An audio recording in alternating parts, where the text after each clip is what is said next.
안녕하세요. 이명기 목사입니다. 오늘은 미가서 3장 묵상입니다. 어느 사회나 지도층의 부패는 그 사회를 파멸로 인도합니다. 지도층의 부패는 일반 백성에게 악영향을 미치기 때문입니다. 사회 정의에 책임을 지어야 했던 이스라엘 통치자들은 선을 미워하고 악을 사랑했습니다.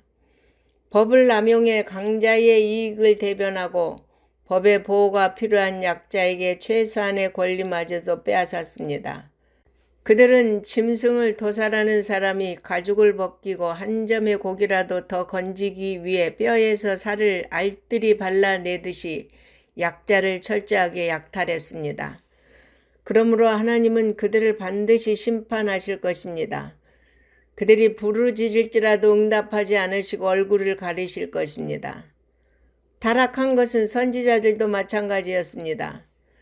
그들은 백성이 좋은 것을 주면 평강의 메시지를 전하고 반대로 아무것도 주지 않으면 마치 전쟁을 선포하는 적들처럼 마구 저주를 퍼부었습니다. 선지자의 사명은 하나님의 말씀을 정확하게 전달하는 것입니다. 그러나 거짓 선지자들은 하나님의 말씀이 아닌 백성이 듣고 싶어하는 말을 지어내어 전해주었습니다. 하나님은 그들을 심판하셔서 영적인 밤을 주실 것입니다. 그러면 그들은 더 이상 이상을 볼 수 없게 될 것입니다.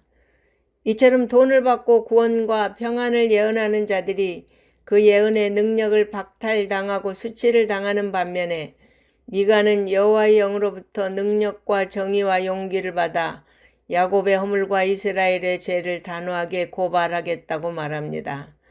미가의 이러한 태도는 하나님의 말씀을 전하는 사명자들 모두가 간직해야 할 태도입니다. 따라서 하나님의 말씀을 제대로 전하기 위해서는 반드시 성령이 공급하시는 권능과 정의와 용기로 충만해야 합니다. 그런데 문제는 지도자들과 거짓 선지자들은 모두 큰 착각 속에 있었습니다. 그들은 여호와께서 우리 중에 계심으로 재앙이 임할 리가 없다고 생각했습니다. 이 말은 그들이 자신들의 잘못된 행위를 전혀 깨닫지 못함을 보여줍니다. 그들은 죄를 범하면서도 자신들은 하나님의 선민이기 때문에 영원히 하나님의 보호를 받을 것이라고 착각하고 있었습니다.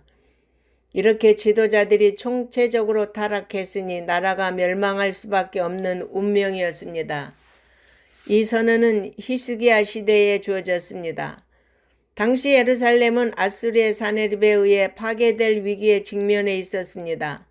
그러나 미가의 충격적인 메시지를 듣고 히스기야 왕을 비롯한 예루살렘의 백성들이 회개하였기 때문에 여호와께서 뜻을 돌이키셨습니다.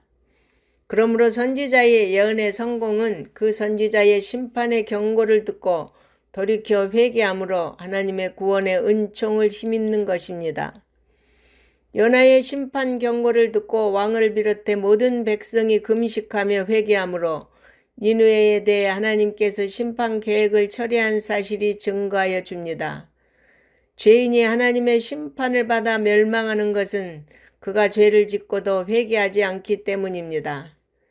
어느 사회나 지도층의 부패는 그 사회를 파멸로 인도합니다.